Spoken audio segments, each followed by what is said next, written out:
In today's video, I'm going to teach you how to create a new workspace on Slack. This tutorial will guide you through each step, ensuring that whether you're setting up a workspace for your team, a project, or just exploring the platform's features, you get started smoothly. Let's begin by opening Slack in your web browser.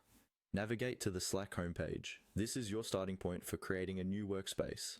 Once you're there, take a look around the familiar interface and locate your workspace profile that you typically see at the top left corner of the page. Now, click on the Workspace profile. This is where you manage your workspace settings and access related options.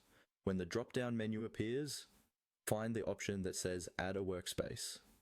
Go ahead and click on that. It's the door to building a new community on Slack. Upon clicking, you'll be presented with a couple of choices.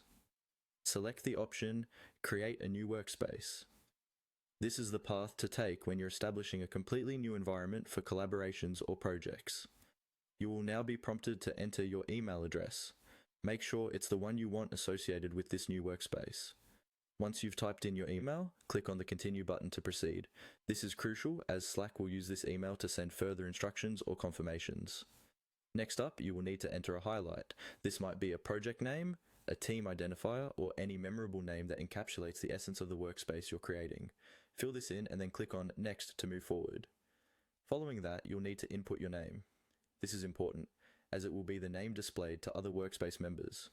Once you've filled that in, click again on Next. At this step, you may be prompted to add more details or team members.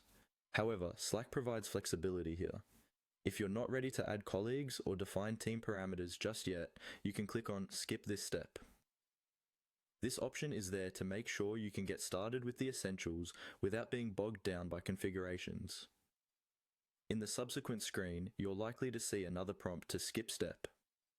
Hit this button to continue without any changes if you're not ready to dive into those extra settings just yet. Finally, Slack will offer you a decision regarding the version of the workspace plan you'd like to start with. You can choose between beginning with the limited free version or selecting the pro version if your needs demand advanced features. Consider your team's requirements and make an informed choice here. And just like that, you've successfully created a new workspace on Slack. You're now ready to start organizing your projects, collaborating with team members, and exploring all the collaborative features Slack has to offer. Happy slacking?